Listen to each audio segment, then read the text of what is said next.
জয় গুরু। পরম প্রেমময় শ্রী শ্রী ঠাকুরের চরণে আমার ভূমিষ্ঠ প্রণাম। আর আপনাদের প্রত্যেককে জানাই আনন্দিত জয় গুরু।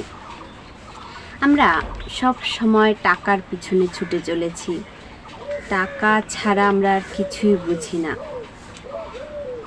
এই টাকার পিছনে কেন আমরা ছুটি? কিসের মোহ আছে? মানুষের টাকার প্রতি লোভ হয়, কিন্তু যাতে টাকা হয় তাতে লোভ হয় না কেন? এটা কি জানেন? যেখান থেকে আমাদের টাকা আসবে তাতে কেন আমাদের লোভ হয় না? আজকে এই সম্পর্কে আলোচনা করব। অবশ্যই আপনারা মনোযোগ সহকারে শুনবেন। টাকার জন্য এখন এমন হয়েছে যে আমরা জানি সাধারণত মানুষ আপন টাকা পর, কিন্তু এখন বর্তমান যুগে টাকা আপন মানুষ পর হয়ে গেছে।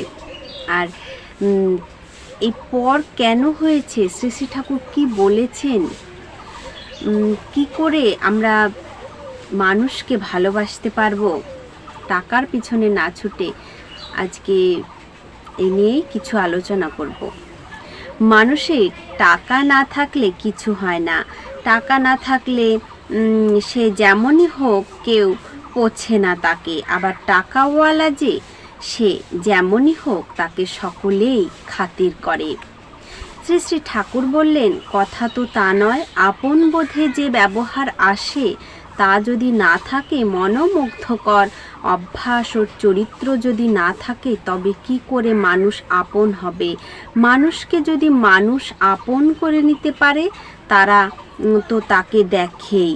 আমার বাঁচার জন্য প্রতি মুহূর্তে পরিবেশের সাহায্যের দরকার। পরিবেশের বাঁচার জন্য যদি আমি তেমন করে সাহায্য না করি, সকলেরই এক রকমের নয়। যার যেমন প্রয়োজন তদানুপাতিক, অবশ্য আমার সাধ্যানুযায়ী, তাহলে চলবে কেন? এই দেওয়া নেওয়ার পরেই তো জীবন। মানুষকে আমার করে নিতে হবে আমার ইষ্টানুরঞ্জনী বাস্তব সেবা, সৎ ব্যবহার, সদালাপ ও সহানুভূতি দিয়ে। ননিমা বললেন, এক ভগবান পারেন অমন করে, মানুষে তা সম্ভব না। শ্রী শ্রী ঠাকুর বললেন, ভগবান কেউ কম না, তুমি করে দেখো কেমন হয় না। ননিমা বললেন, আমি অনেক করে দেখেছি। শ্রী শ্রী ঠাকুর বলছেন, যতখানি করেছ ততখানি পেয়েছ। করে যদি মানুষের কাছে দাবি করো, তবে তোমার উপর প্রত্যেকে দাবি করলে দাঁড়াও কোথায়?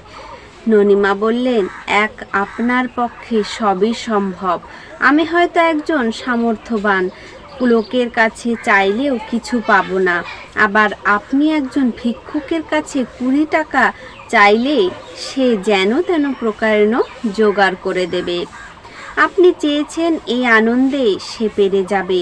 শ্রী শ্রী ঠাকুর বলছেন, রত্নেশ্বরদা খেতে পায় না, আমি চাইলে 20 টাকা এনে দেবে ভিক্ষা করে। তা আমার বেলায় পারে, অন্যের বেলায় পারে না কেন? তার মানে সেখানে সে প্রেরণা পায় না।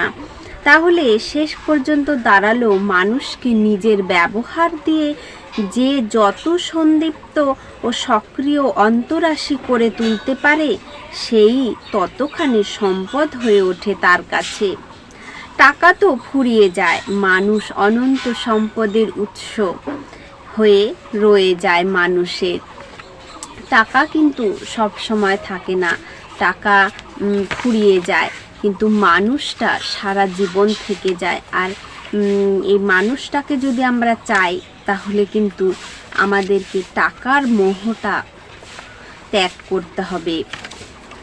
তারপর বললেন, তাই দেখো, দুনিয়ায় টাকার অভাব নেই। তোমার যদি মানুষ থাকে, তবে টাকা কোনো কথা নয়। টাকা সব জায়গায় ছড়ানো আছে, তবে মানুষের পোশাক না হয়ে যদি শোষক হও, তবে তোমাকে কেউ দেবেও না, পুছবেও না।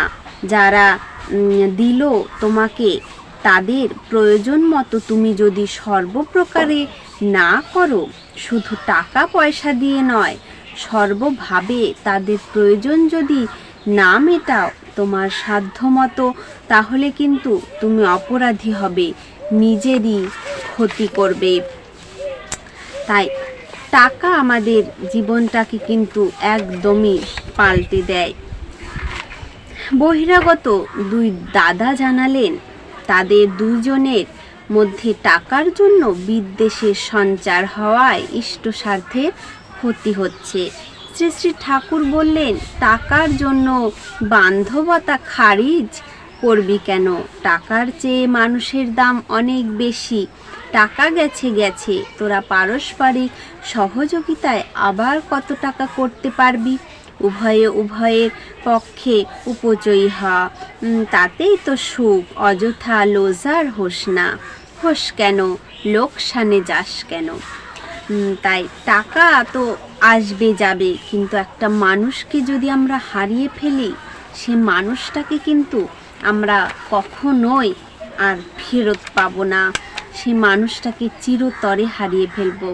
তাই টাকার চেয়ে মানুষের দাম অনেক বেশি। মানুষ আপন টাকা পাওয়ার, যত পারিস মানুষ ধর। শ্রী শ্রী ঠাকুরের এই বাণী, মানুষটা কিন্তু সবসময় আপন। আর টাকা যতই আমরা টাকার পেছনে ছুটি না কেন, টাকাটা পরই। এই টাকার জন্য কত কিছু হয়ে যাচ্ছে, খুনোখুনি, ঝগড়া, মারামারি। তাই টাকার মোহটাকে যদি আমরা ত্যাগ করতে না পারি, তাহলে যাতে টাকা হয় তাকে তো আমরা ধরতে পারছি না, তাতে তো আমাদের লোভ হয় না। মানুষের লোভটা হচ্ছে টাকার প্রতি। আর যাকে ধরে আমরা টাকাটা পেতে পারি, ভালোবাসা দিয়ে ভরিয়ে দিতে পারি, সেই জিনিসে তো আমাদের লোভ হয় না।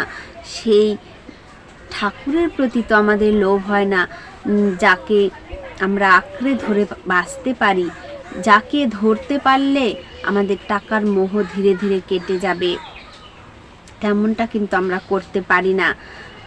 তাই মানুষের টাকার প্রতি লোভ হয়, কিন্তু যাতে টাকা হয় তাতে লোভ হয় না। আবার অনেক মেয়েদের ছেলের লোভ থাকে, কিন্তু যাকে দিয়ে ছেলে পায় তার প্রতি লোভ থাকে না। অবশ্য অনেকের স্বামীর প্রতি মুখ্য লোভ থাকে, এবং স্বামীরই সন্তান হিসাবে সন্তানের প্রতি টান থাকে। তাদের সন্তান তেমন হয়ে ওঠে তাজা। তাই আমাদের টাকা পয়সার পিছনে না ছুটে ঠাকুরের পিছনে ছুটতে হবে, তাকে ধরতে হবে, তাকে ভালোবাসতে হবে। এমনটা করলেই আমাদের যত সমস্যা সব কিন্তু দূর হয়ে যাবে। এই খুনোখুনি, মারামারি সব কিছু দূর হয়ে যাবে। আজকের আলোচনা প্রসঙ্গ এই পর্যন্তই। জয় গুরু।